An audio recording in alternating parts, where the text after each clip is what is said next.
Have you ever walked into a room, not said a single word, and somehow felt invisible, like everyone else has this built-in magnet for respect, and you're just kind of there, present, but not exactly noticed? You're not doing anything wrong, but people interrupt you, talk over you, or just don't take you as seriously as you wish they would. Now here's the weird part. You've probably also seen the opposite. Someone enters the room, quietly, no big performance, and suddenly the energy shifts a little. People glance over, they make space. They listen more carefully when that person finally speaks. What is that? Because we're told, respect is earned through what you say, how smart your arguments are, how strong your opinions sound. Speak up, be bold, dominate the conversation. But that can't be the full story, because we all know someone who talks a lot and somehow loses respect with every extra sentence. So let me show you something different. Respect very often begins before you speak. It starts in the small, almost invisible signals your body sends. The way you occupy space, the way you respond to the world before you open your mouth.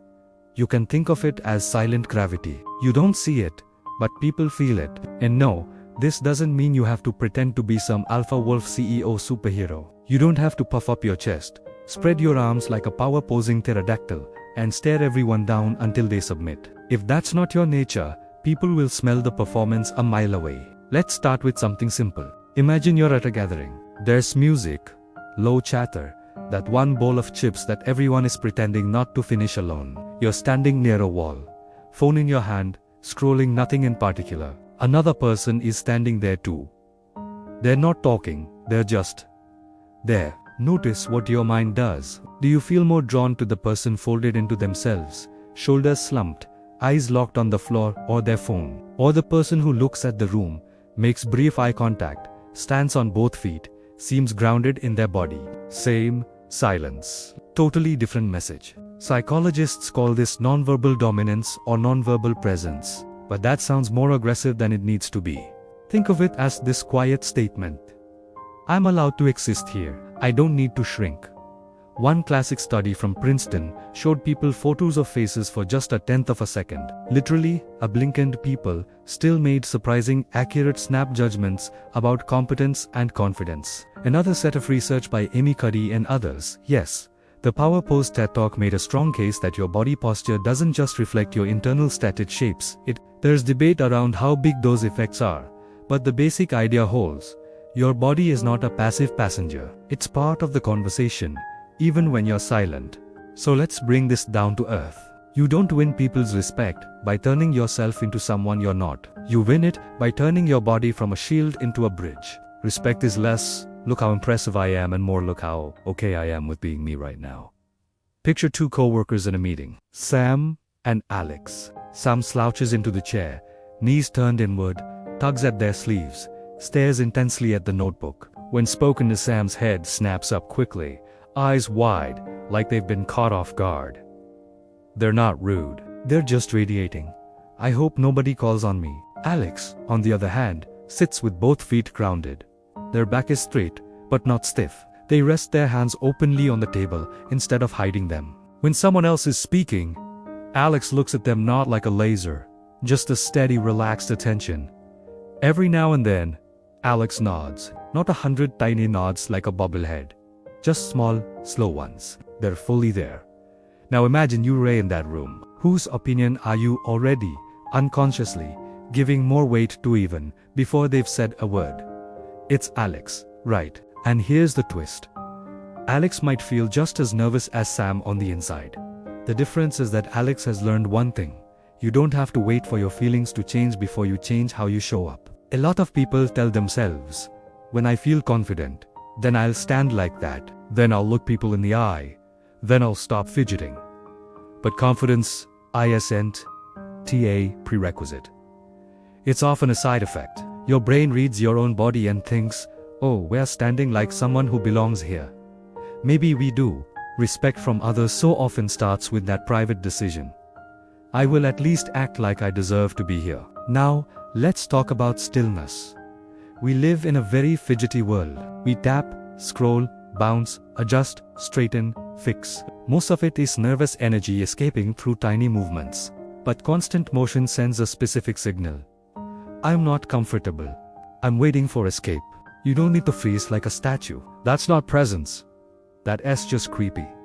What you want is intentional movement. When you shift with purpose. When you turn to someone, you actually turn. When you reach for your cup, you're not doing it every 4 seconds like your water is a security blanket. Think of yourself as a calm lake instead of a puddle in a storm. Same water, different wind. Here's a quick experiment you can try the next time you're in a conversation.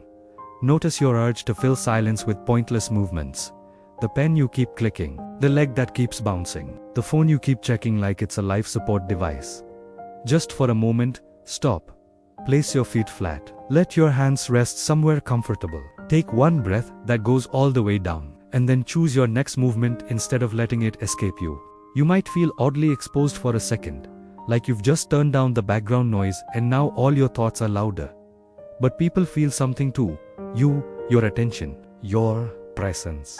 When you can tolerate that little bit of stillness, people often experience it as groundedness and they respect it. Now, let's look at your eyes. Eye contact is tricky. Too little and you look uncertain. Too much and you look like you're about to challenge someone to a duel at sunrise. The sweet spot is simple. Make eye contact to connect, not to prove. When you walk into a room, let your eyes briefly meet a few people's. Just a second or two. A soft, neutral look. Maybe a small smile if it feels right.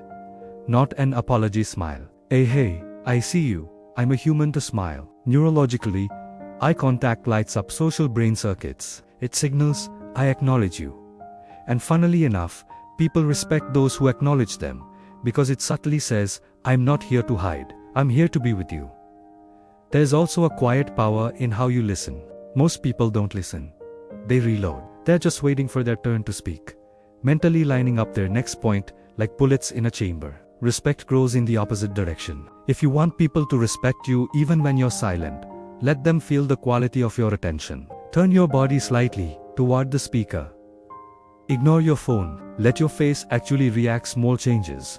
Raised eyebrows, a tiny smile, a slow nod when you understand. Not to flatter them, but to show, you're safe to exist in front of me. I'm not judging, I'm perceiving. There's a study from Carl Rogers, one of the fathers of humanistic psychology, that showed people gained insight and felt deeply validated simply from having someone listen to them with full attention. No advice, no fixing, just presence. And guess what they reported feeling toward that listener? Respect, trust, warmth. You don't have to be the loudest voice. You can be the clearest mirror. Now, you might be thinking, but I'm shy. I've spent years trying not to be seen. How is that not a disadvantage? Here's the reframe. Your sensitivity, your shyness, your tendency to hang back, those are not flaws. They're raw material. They mean you're already paying attention. You already notice the room. You already feel the energy shifting. All we're doing is turning that inward radar into outward presence. Instead of using your awareness to constantly monitor how wrong you are, you start using it to notice your body, your breath, your little habits. You become curious. What if, just for the next 2 minutes, I stand as if I'm allowed to be exactly who I am, right here? Notice something important. None of this is about being cool or dominant or better than. Real respect is not about having people beneath you.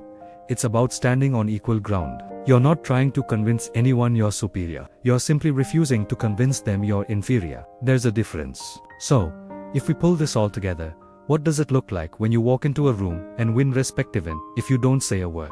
You enter at your own pace. You're not rushing like you're late to your own life.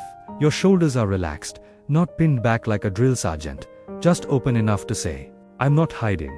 Your feet land fully with each step, not tiptoeing, not stomping. When you stop, you give yourself enough space, not pressed into a corner, not dominating the center like you own the building. Just comfortably there. Your hands are visible, not locked in your pockets like prisoners, not flailing around with nervous energy. When you look at people, you let your gaze rest for a moment, then move naturally.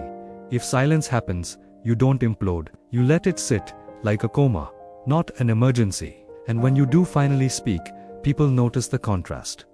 The quiet before gave your words weight. Not because they're perfect, because they came from someone who was already present. Respect isn't a costume. It's a side effect of alignment. your body, your attention, your quiet decision that you deserve to occupy space without apologizing for it. So next time you find yourself in a room where you feel small, don't start by forcing louder words. Start smaller. Start deeper. Uncross your arms. Lower your shoulders. Place your feet. Breathe. Look up. Let your eyes meet another pair without darting away like you've been caught. Let your silence say, I'm here. I belong. I don't need to perform to justify my existence. People hear that, even without sound. And now I'm curious about you. Think of the last time you were around someone who didn't say much, but earned your respect anyway. What was it about them? Was it how they stood, how they listened, how they looked at people? If you want, share that story in the comments. You might notice pieces of yourself in it, and as you go into your next conversation, try this little experiment. Change nothing you say, only adjust how you show up. Watch how, slowly, the room starts to adjust to you too.